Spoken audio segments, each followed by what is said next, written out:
j'aimerais vous poser une petite question pour introduire ce moment. Sur quelle base est-ce que vous prenez vos décisions? Et là, vous vous dites, oh, ça c'est bien une question de psy, quoi. Qu'est-ce qu'on va répondre à ça? Comment et sur quelle base on prend nos décisions? Je vais vous aider un petit peu en vous illustrant et pour mettre tout le monde à l'aise. Sur quelle base, sur quelles influences, sur quels critères est-ce que vous avez décidé ou non de vous faire vacciner? Et là, ça parle mieux, hein. On réfléchit un peu mieux. Voilà, sur quelle base, sur quels critères, qu'est-ce que l'on a écouté, sur quoi est-ce qu'on a été convaincu, etc. Et en fait, ce qui est intéressant dans la première question, c'est qu'en fait, ça concerne à peu près tous les secteurs de notre vie, y compris dans nos interactions humaines, y compris dans les décisions d'Église que l'on prend d'un point de vue communautaire ou individuel. Et le passage de la semaine dernière, puisqu'on lit les mêmes textes, ne laissait pas vraiment d'indices sur ce que Paul allait développer durant toute sa lettre. Et on a pu voir des salutations, on a pu voir des reconnaissances. Et pour ceux qui n'ont jamais lu cette lettre, on peut se dire, bon, de quoi est-ce qu'il va nous parler?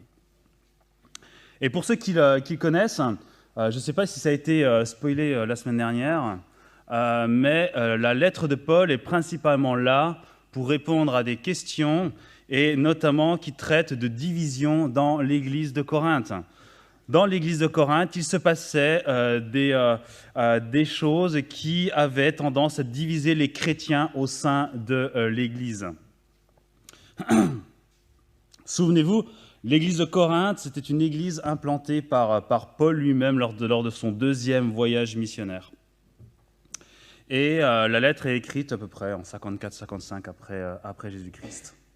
Et dans le texte que l'on va parcourir ce matin, eh bien, il va entrer dans le vif du sujet et on va avoir quelques éléments de contexte par rapport à cette lettre et sur quoi il va répondre. Et on ne va pas prendre le texte en entier parce qu'il est assez long. On va le prendre morceau par morceau, 3 sections en tout, pour qu'on puisse avoir à l'esprit les différents versets. Et je vous propose dans un premier temps, par conséquent, de prendre du coup 1 Corinthiens au chapitre 1 et à partir du verset 10 à 17. Je vous supplie, frères et sœurs, par le nom de notre Seigneur Jésus-Christ, de tenir tous le même langage, qu'il n'y ait pas de division parmi vous, mais soyez parfaitement unis dans le même état d'esprit et dans la même pensée. En effet, mes frères et sœurs, j'ai appris à votre sujet, par l'entourage de Chloé, qu'il y a des rivalités entre vous. Je veux dire par là que chacun de vous affirme « Moi, je me rattache à Paul, et moi à Apollos, et moi à Céphas, et moi à Christ. » Christ est-il divisé? Paul a-t-il été crucifié pour vous? Où est ce nom de Paul que vous avez été baptisé? Je remercie Dieu de ce que je n'ai baptisé aucun de vous, excepté Crispus et Gaius. Ainsi, personne ne peut dire que j'ai baptisé en mon nom. J'ai encore baptisé la famille de Stéphanas. Pour le reste que je sache, je n'ai pas baptisé personne d'autre. De fait, ce n'est pas pour baptiser que Christ m'a envoyé, c'est pour annoncer l'Évangile, et cela sans recourir à la sagesse du langage, afin que la croix de Christ ne soit pas vidée de sa force. Au verset 11, on voit déjà une des raisons. « Car mes frères, j'ai appris à votre sujet, par les gens de Chloé, qu'il y a des disputes au milieu de vous, des disputes au milieu des chrétiens qui constituent cette Église. » Et quel est le sujet de ces disputes? Quel est le contexte de ces disputes? On le voit juste après. Il y avait des camps dans l'Église qui se répartissaient suivant, aujourd'hui on pourrait appeler ça des influenceurs, entre Paul, Apollos et Céphas. Céphas qui est Simon Pierre, le disciple de Jésus-Christ, et Christ lui-même. Quel est le sujet de ces divisions? On pourrait imaginer peut-être des divisions par rapport à la théologie, par rapport à la doctrine, Mais lorsqu'on verra au fur et à mesure de la lettre aux Corinthiens que c'était probablement pas ça, et notamment dans 1 Corinthiens 15 et 16, on voit qu'il y a une similitude et des convergences dans les lignes théologiques des personnes qui sont mentionnées ici.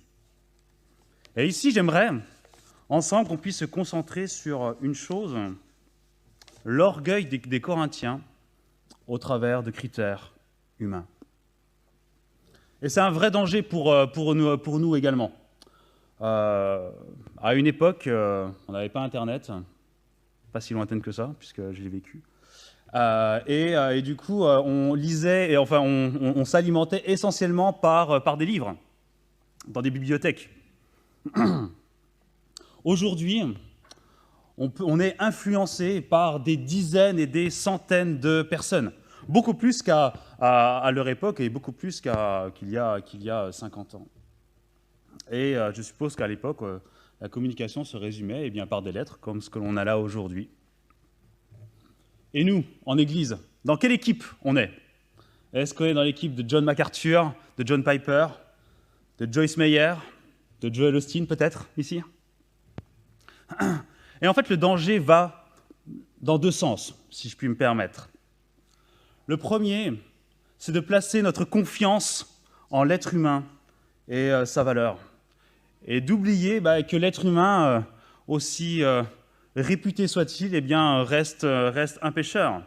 Que ce soit Paul, Apollos ou Céphas, Piper, MacArthur ou Sproul, ou nous-mêmes. Et il serait dangereux de se revendiquer d'eux, sachant qu'ils sont comme nous, des serviteurs faillibles. On peut être influencé facilement par de l'éloquence, par du charisme, par des mots appropriés, par des belles punchlines. Mais cela ne nous enlève pas notre responsabilité vis-à-vis de la parole de Dieu. Cela ne nous enlève pas notre responsabilité vis-à-vis de Jésus-Christ. Dieu ne nous demande pas d'écouter premièrement des prédicateurs, mais de méditer la parole de Dieu. Et le second, si on reprend le verset 12, à la fin, « Et moi, à Christ, Christ est-il divisé ?» Et ça aussi, ça s'adresse à nous, dans le même élan, dans cette question de la vérité et des influences qui pèsent sur nous. Est-ce qu'il y a plusieurs Christ? Est-ce que nous avons un Christ pour nous-mêmes? Et Paul dit non, nous sommes le corps de Christ, et en nous divisant en Église, nous divisons Christ. Rien n'est plus dangereux que l'orgueil, que la prétention d'être dans la possession exclusive de la vérité. Et Christ n'est pas à nous comme une possession. Ce n'est pas un jouet, ce n'est pas quelque chose que l'on acquiert, qu'on range sur une étagère et qu'on ressort de temps en temps.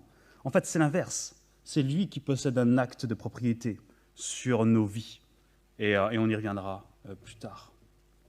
Paul, dans ces quelques versets, ne nous dit pas que les prédications devaient être ennuyeuses au possible, mal structurées, improvisées ou avec des interprétations qui vont dans tous les sens, mais il met en garde les Corinthiens de ne pas placer les êtres humains au-dessus de Jésus-Christ et au-dessus de l'Évangile. C'est un danger de tous les instants, un danger de toutes les époques, un danger pour nous aujourd'hui. Et il faut être prudent par rapport à notre propre orgueil et par rapport à l'aveuglement qui pourrait y survenir. Et vous y voyez là qu'il y a une espèce de cercle vicieux dans le péché où on attribue une confiance, une réputation à des êtres humains pécheurs qui provoquent des divisions dans l'Église, qui provoquent du péché et qui va amplifier le péché au sein de l'Église, qui va amplifier le péché dans les divisions. Et on a peut-être tous en tête des tragédies dans les églises où les divisions deviennent complètes et où les églises s'entre-déchirent. Donc être prudent par rapport au camp que nous revendiquons. Nous n'appartenons non pas à des camps d'êtres humains, nous appartenons à un camp divin. Continuons, si vous voulez bien, la deuxième section à partir du verset 18. En effet, le message de la croix est une folie pour ceux qui périssent, Mais pour nous qui sommes sauvés, il est la puissance de Dieu. Du reste, il est écrit, « Je ferai disparaître la sagesse des sages et j'anéantirai l'intelligence des intelligents. » Où est le sage? Où est le spécialiste de la loi? Où est le discoureur de l'ère actuelle? Dieu n'a-t-il pas convaincu de la folie la sagesse de ce monde? Puisque, à travers cette sagesse, le monde n'a pas connu Dieu en voyant sa sagesse. Il a plu à Dieu de sauver les croyants à travers la folie de la prédication. Les Juifs demandent un signe miraculeux et les Grecs recherchent la sagesse. Or, nous prêchons un Messie crucifié, scandale pour les Juifs et folie pour les non-Juifs. Mais puissance de Dieu et sagesse de Dieu pour ceux qui sont appelés, qu'ils soient juifs ou non. En effet, la folie de Dieu est plus sage que les hommes et la faiblesse de Dieu est plus forte que les hommes. Considérez, frères et sœurs, votre propre appel. Il n'y a parmi vous ni beaucoup de sagesse selon les critères humains, ni beaucoup de puissants, ni beaucoup de nobles. Mais Dieu a choisi les choses folles du monde pour couvrir de honte les sages. Et Dieu a choisi les choses faibles du monde pour couvrir de honte les fortes. Dieu a choisi les choses basses et méprisées du monde, celles qui ne sont rien, pour réduire à néant celles qui sont, afin que personne ne puisse faire le fier devant Dieu. C'est grâce à lui que vous êtes en Jésus-Christ, lui qui est devenu, par la volonté de Dieu, notre sagesse, notre justice, la source de notre sainteté et notre libérateur. Afin, comme il est écrit, que celui qui vient éprouver de la fierté mette sa fierté dans le Seigneur. Pour ma part, frères et sœurs, lorsque je suis venu chez vous, ce n'est pas avec une supériorité de langage ou de sagesse que je suis venu vous annoncer le témoignage de Dieu, car j'avais décidé de ne connaître parmi vous rien d'autre que Jésus-Christ et Jésus-Christ crucifié. J'ai été faible, craintif et tout tremblant chez vous. Ma parole et ma prédication ne reposaient pas sur les discours persuasifs de la sagesse humaine, mais sur une démonstration d'esprit et de puissance, afin que votre foi soit fondée non sur la sagesse des hommes, mais sur la puissance de Dieu. Dans la première section, nous avons vu que l'Évangile ne peut pas être revendiqué par des êtres humains. Le deuxième point se décline un peu du premier. Cette section, comme on l'a lu, est éminemment concentrée sur la sagesse, comme le reste du texte que l'on va parcourir aujourd'hui. Et Paul est sans ambiguïté et clair par rapport au message de la croix. Cela n'a rien à voir avec l'être humain. Le message de la croix est une pure folie aux yeux des hommes. Et Paul cite volontairement un message choc pour remettre en perspective cela.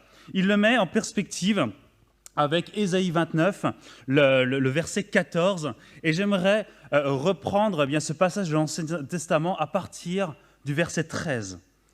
Et donc, Ésaïe 29, au verset 13, Dieu dit, « Le Seigneur dit, puisque ce peuple s'approche de moi en parole et m'honore des lèvres, tandis qu'il éloigne son cœur de moi, et que le culte qu'il me rende n'est qu'une leçon apprise des hommes, à cause de cela, voici, je continuerai à user de prodiges avec ce peuple, de prodiges étranges, et la sagesse des sages périra, et l'intelligence de ces intelligents disparaîtra. » Et on voit comment mystérieusement Dieu va réduire les compétences humaines dans sa souveraineté. Il met en œuvre les conséquences de leur désobéissance, et nous voyons au verset 13 un spectacle tragique, une hypocrisie entre les apparences et le cœur humain. Et que voyons-nous là? À la fin du verset 13, une leçon apprise des hommes. Non pas une leçon apprise de Dieu, mais une leçon apprise de Dieu. Des hommes, pardon. C'est exactement ce que nous voyons là dans ce passage. Des hommes qui influencent des hommes. Et des divisions qui en découlent pour s'y reconnaître. Où va notre confiance? Vers les hommes ou vers Dieu? Et Paul continue à la suite de Ésaïe 29 pour contextualiser ce passage avec le verset 20 en montrant que rien de nouveau sous le soleil et que cela continue, et il parle des sages, des scribes, donc des experts de la loi et des autorités religieuses. Et il va développer le raisonnement en allant encore plus loin. Dieu n'a-t-il pas frappé de folie la sagesse du monde. Et le verset 22 va nous en dire beaucoup. D'un côté, les Juifs qui demandent des miracles, et de l'autre côté, les Grecs qui cherchent la sagesse. Les Grecs, premièrement. La sagesse, dans ce passage, est volontairement contextualisée ici, chez eux. La sagesse, à cette époque-là, dans le monde gréco-romain, elle était caractérisée par la rhétorique, par la manière de discourir en public, et donc des prouesses, des techniques et des critères humains. C'était les stars de l'époque. Et en d'autres termes, il se basait sur les caractéristiques des personnes pour évaluer si ce qu'ils disaient était fondé ou non, et si c'était valable ou pas. Est-ce que le monde a beaucoup changé entre nous et eux? Probablement pas. Lorsque on évalue des personnes, et soyons clairs, on le fait tous, ok. On est câblés comme ça et on passe notre temps à évaluer et à juger. Et c'est un enjeu pour nous de restreindre ces tendances naturelles. Mais on évalue, ok. Lorsque quelqu'un se présente, en général, on se présente, salut. Qui es-tu? Quel âge as-tu? Enfin, on ne le dit pas comme ça, évidemment, on n'est pas le FBI. Mais quel métier tu fais, etc., etc. Okay, et on évalue, on se dit, ah, c'est quelqu'un de bien, c'est quelqu'un de pas bien, c'est quelqu'un de socialement élevé, ou etc. Et je suis sûr que vous vous êtes déjà posé la question et que vous avez peut-être en tête, dans votre entourage ou dans le monde d'aujourd'hui, quelle est la personne que vous admirez le plus par rapport à ses compétences? Quelle est la personne qui vous en met le plus la vue, lorsque vous le voyez parler, peut-être à la télé, ou lorsqu'il fait quelque chose d'incroyable, etc. Et moi, je me suis posé la question, et je pense que ça a changé cette année. Et vite fait comme ça, pour moi, le mec qui m'a le plus impressionné, c'était Thomas Pesquet. On le connaît, vous le connaissez peut-être, il est assez connu maintenant puisque c'est un astronaute français qui est monté dans l'espace pour prendre les commandes de l'ISS. Et donc, astronaute, balèze. Dans l'espace, balèze. Mais c'est pas fini, ok. Pour monter dans l'espace, il est ingénieur, d'accord. Ingénieur, il y en a quand même, je pense, plusieurs dans la salle. Il est pilote d'avion, d'Airbus, ok. Il y en a peut-être moins dans la salle. Il parle 6 langues, ok? Beaucoup peut-être. Il joue du saxophone, il est ceinture noire de judo, il reverse ses droits d'auteur au Resto du Cœur, il a traversé de l'Atlantique avec un voilier pour une association caritative, il est chevalier de la Légion d'honneur, et je suppose que ce mec en plus il doit avoir un bon sommeil pour bien récupérer durant tout ça. Admirable pour ses compétences, n'est-ce pas? Dans son caractère, dans sa volonté. Mais il n'en demeure pas moins impuissant quant au péché et à la mort. La folie de Dieu sera toujours plus élevée que la sagesse des hommes. Et les Juifs, eux, que cherchent-ils? Des miracles. Paul, là encore, il ne méprise pas les miracles, mais il dénonce les Juifs dans leur recherche de signes qui prouvent la justesse de leur foi. Et on le voit tout le long des évangiles, comment il harcèle Jésus pour qu'il leur montre des signes. Est-ce que nous sommes tentés par cela? Peut-être que les signes que nous cherchons dans notre Église, ils sont plus subtils que cela. Certains sont peut-être grossiers, prie avec foi, repens-toi et tu guériras de ta maladie. On l'entend malheureusement beaucoup de fois, mais d'autres sont peut-être moins évidents. Vous savez quel est le top 2 des questions que l'on me pose régulièrement? Est-ce que l'anxiété ou l'inquiétude est un péché? Et comment arrêter d'être anxieux ou comment arrêter d'être stressé? D'accord. Elles sont intéressantes, ces questions. Et si vous êtes intéressé, allez voir des vidéos. Non, je plaisante. C'est pour illustrer que nous sommes parfois tentés de rechercher certains signes au travers de l'Évangile, de rechercher certains signes au travers de notre vie chrétienne. Un soulagement de nos souffrances, point d'interrogation. De belles émotions, la disparition de nos émotions négatives. Ce serait négliger que la corruption du péché, et nous l'avons encore vu beaucoup de fois hier, ne nous a pas encore quittés. Et que les signes que l'on pourrait considérer comme évidents ne devraient pas être des outils de mesure de la justesse de notre foi, et encore moins celle des autres. Ne méprisons pas les Juifs et apprenons de leur orgueil pour le nôtre. Mais le message de la croix, c'est l'inverse de ces deux exemples. La faiblesse devient un média par lequel passe la toute-puissance de Dieu et sa sagesse. Cette toute-puissance n'est pas passée par un homme fort, glorieux et chef de guerre comme les Juifs pouvaient l'attendre. Elle est passée par un homme crucifié, humilié, dégradé et souffrant.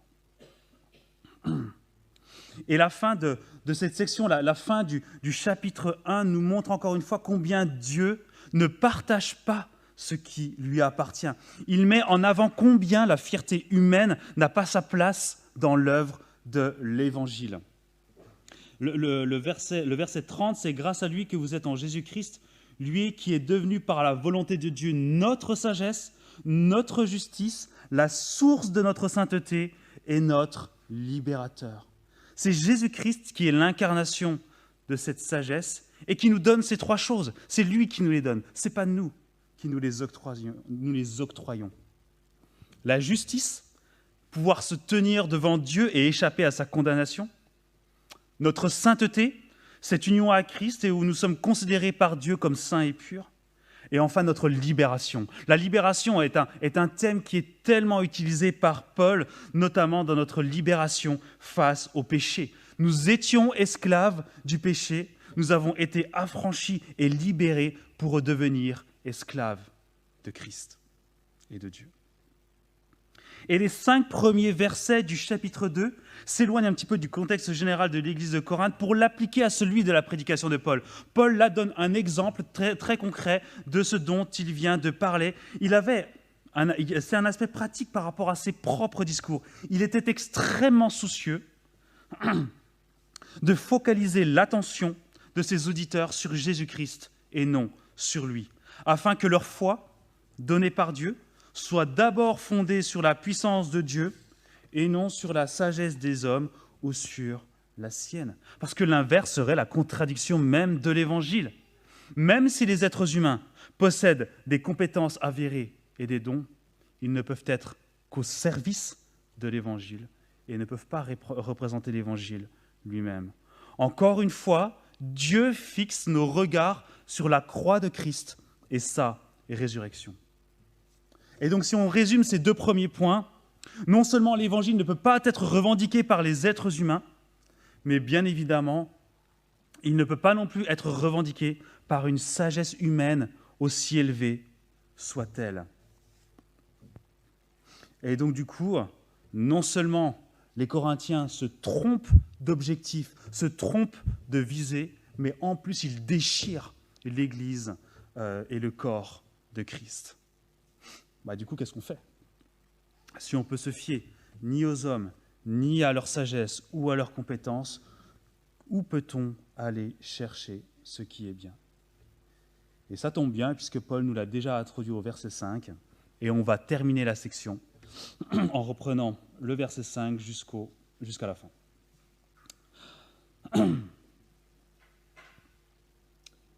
Afin que votre foi soit fondée non sur la sagesse des hommes, mais sur la puissance de Dieu.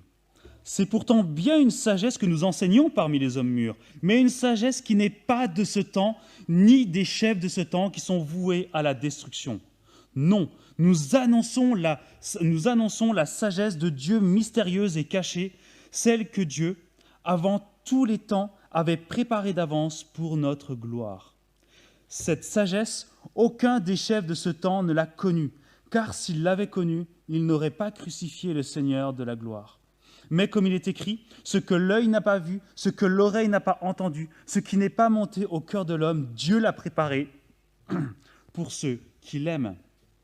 Or, c'est à nous que Dieu l'a révélé, par son Esprit, car l'Esprit examine tout, même les profondeurs de Dieu. En effet, qui parmi les hommes connaît les pensées de l'homme, si ce n'est l'Esprit de l'homme qui est en lui? De même, personne ne peut connaître les pensées de Dieu, si ce n'est l'Esprit de Dieu.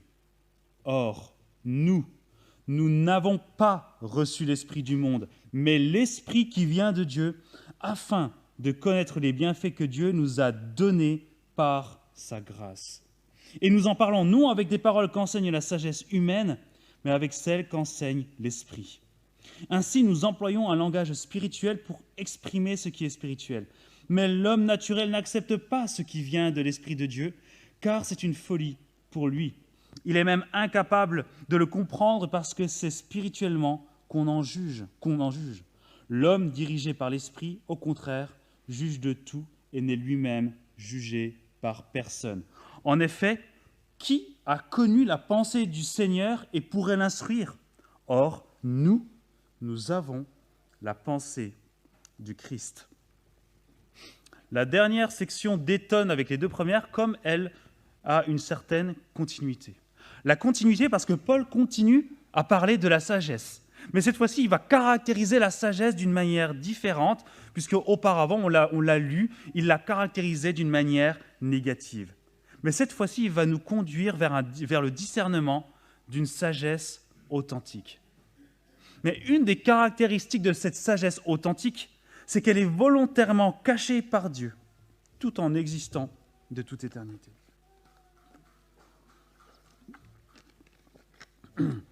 Paul montre au verset 6 que même si ce que nous prêchons est une folie aux yeux du monde, elle est en réalité la plus grande des sagesses, et il ne veut pas qu'il y ait la moindre ambiguïté par rapport à ça.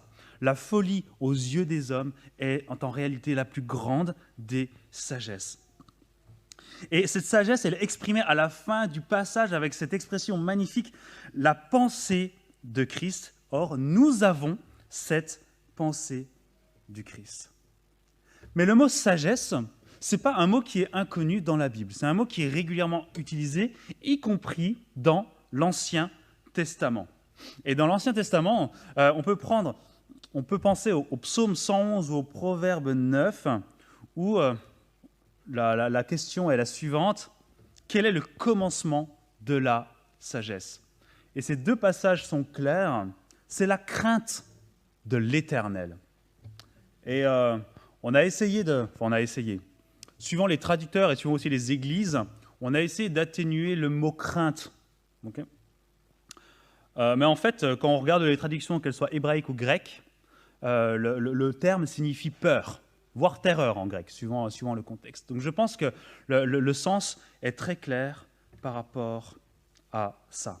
Et d'ailleurs, dans le texte que nous avons lu ce matin, il y a 4 assertions de l'Ancien Testament, et vous pourrez les reprendre tranquillement, 3 dans Ésaïe et une dans Jérémie. Et dans ces 4 passages, si vous reprenez les chapitres qui correspondent, ces 4 passages qualifient à chaque fois la souveraineté et la toute-puissance de Dieu. Il y a toujours une comparaison énorme entre Dieu souverain et créateur de l'univers et nous, êtres humains, petites créatures qui gravitons dans ce monde.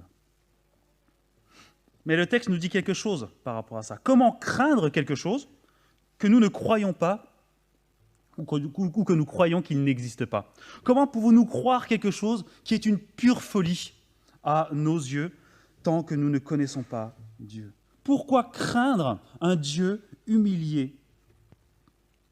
Le texte est clair, cette révélation est cachée à l'être humain.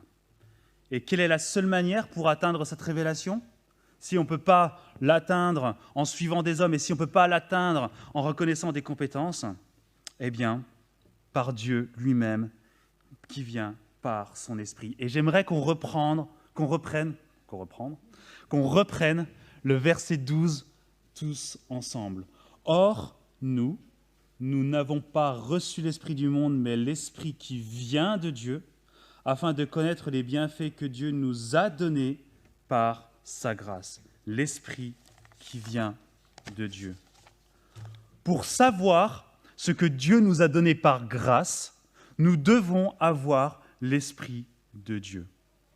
Et notre conversion et notre repentance ne peut être obtenue qu'à partir du moment où nous recevons le Saint-Esprit en nous que Dieu nous envoie d'une manière mystérieuse. Si nous voulons comprendre la grâce qui nous est offerte, il faut que Dieu intervienne par son esprit en nous pour que ce voile soit levé, pour que ce mystère soit révélé. Et c'est pour nous, d'un côté, le plus grand signe d'humiliation, mais de l'autre côté, le plus grand signe d'encouragement. C'est humiliant pour nous, êtres humains, parce que nous aimerions être les acteurs principaux. Nous sommes des êtres humains et on est tous pareils à ce niveau-là. On aime le contrôle, on aime la reconnaissance des autres, on aime avoir une bonne estime de nous-mêmes, on aime l'indépendance. Et vous avez sûrement entendu autour de vous ou dans des pubs les questions que je viens de vous énoncer sur l'estime, sur la reconnaissance, sur l'accomplissement personnel, sur l'épanouissement, etc., etc. Et la réponse du monde, eh bien, il faut être maître de soi-même, maîtriser ses émotions, s'affirmer, prendre des décisions qui nous ressemblent, s'écouter, prendre du temps pour soi-même, etc., etc. On pourrait passer des heures à parler de cela. Mais Dieu nous dit non, ce n'est pas cela. La gloire m'appartient et elle n'appartient qu'à moi. Et c'est ce qu'il nous dit. Il nous dit, vous êtes dans mon univers, vous êtes dans mes règles, dans ma justice et dans ma grâce. Vos divisions n'ont aucun sens si vous êtes convaincus de l'Évangile. Si vous êtes convaincus du Messie crucifié et ressuscité, alors vous ne pouvez pas être divisés. Souvenez-vous du verset 13 du premier chapitre. Christ est-il divisé ? Paul a-t-il été crucifié pour vous ? Ou est-ce au nom de Paul que vous avez été baptisés ? Si Christ est notre chef, nos divisions n'ont pas lieu d'être. Mais il faut le reconnaître, il faut s'en repentir et il faut prendre nos responsabilités par rapport à cela. Mais c'est aussi le plus grand signe d'encouragement. Puisque Dieu est au contrôle et aux commandes d'absolument tout dans l'histoire de l'humanité, dans ce qui nous entoure, dans nos vies personnelles, dans nos réjouissances comme dans nos tragédies, alors nous pouvons assumer nos responsabilités avec courage et obéissance. Le verset 13 du chapitre 2. Et nous en parlons, non avec les paroles qu'enseigne la sagesse humaine, mais avec celles qu'enseigne l'Esprit. Nous en parlons. C'est nous, en tant qu'Église. Nous l'expliquons. Nous l'expliquons. Et donc, implicitement, nous l'apprenons.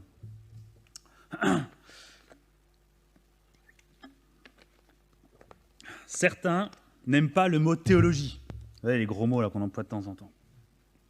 Mais pas de bol. Parce qu'en fait, l'étymologie de théologie, c'est le discours sur Dieu. En d'autres termes, si vous ne faites pas de théologie dans votre vie, alors vous ne pouvez pas apprendre sur Dieu. Et donc, si on reprend le discours de Paul, si vous n'apprenez pas la théologie, vous n'apprenez pas sur Dieu, et vous ne pouvez ni en parler, ni l'expliquer. Alors là aussi, assumons nos responsabilités d'un point de vue individuel, mais également communautaire. On a vécu un super moment hier, on était plus d'une quarantaine avec Mathieu. La prochaine date est le samedi 12 mars, réservé. Dieu nous donne ce qu'il ordonne. C'est ce que l'on voit dans le texte. On ne peut rien faire, autant par réputation, par caractère ou par compétence. Par contre, on voit que Dieu nous donne tout en Jésus-Christ. Il nous donne son esprit et sa sagesse. Assumons nos responsabilités parce que l'homme naturel ne peut pas l'assumer. Verset 14, elles sont une folie pour lui, il ne peut pas les connaître. Alors récapitulons. À l'église de Corinthe, c'était le gros bazar et il y avait des divisions. Et Paul rappelle 3 choses fondamentales. L'église ne peut pas être revendiquée, l'évangile ne peut pas être revendiqué par les êtres humains. L'évangile ne peut pas être revendiqué par la sagesse humaine. Pourquoi ?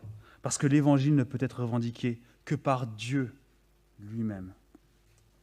Alors pour nous aujourd'hui, dans nos églises locales, sachons être humbles de cœur et reconnaître qu'il n'y a qu'un seul camp, celui de Dieu. Celui de Dieu qui est venu sur terre pour mourir sur cette croix et ressusciter glorieusement. Et être dans le camp de Dieu, c'est travailler pour que nos divisions se résolvent parce que c'est Christ le patron et ce n'est pas nous. C'est se repentir de notre orgueil car l'évangile vient seulement de Dieu et ni de nous, ni de nos compétences. Repentons-nous de notre suffisance parce que nous ne savons rien et que l'évangile provient de la sagesse de Dieu et assumons nos responsabilités de chrétiens parce que dans cette unité que Dieu ordonne, eh bien, c'est en cela que nous serons des témoins qui soient dignes de l'Évangile et où notre intégrité de cœur pourra s'exprimer. Et en revenant à Ésaïe 29, ça restera notre cœur qui restera la jauge que nous présenterons à Jésus-Christ. Je vais finir par la prière.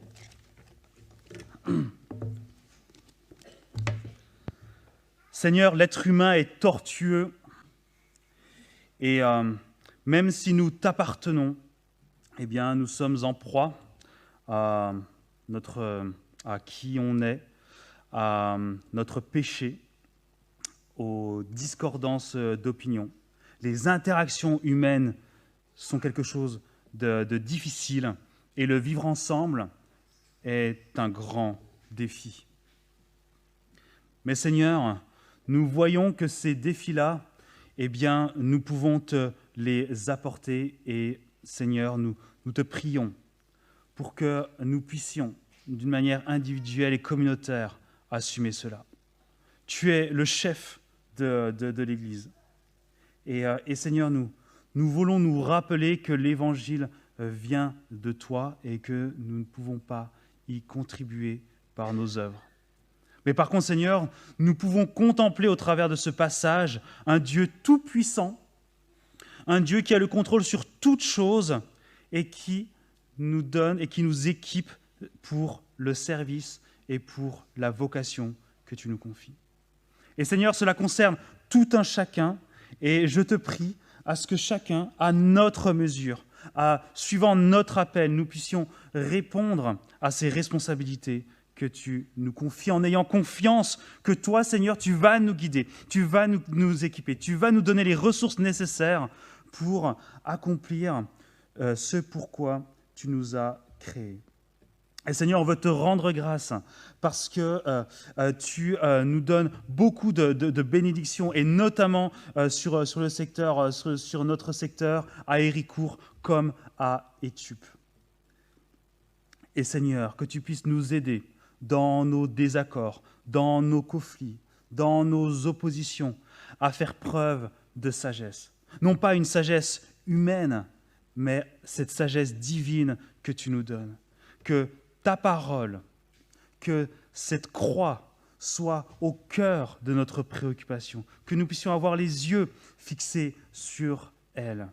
Et en attendant l'heure de ton retour, que nous puissions être des sentinelles unis en ton nom et que nous puissions être un corps qui soit un témoignage glorieux de qui tu es. En ton nom, amen.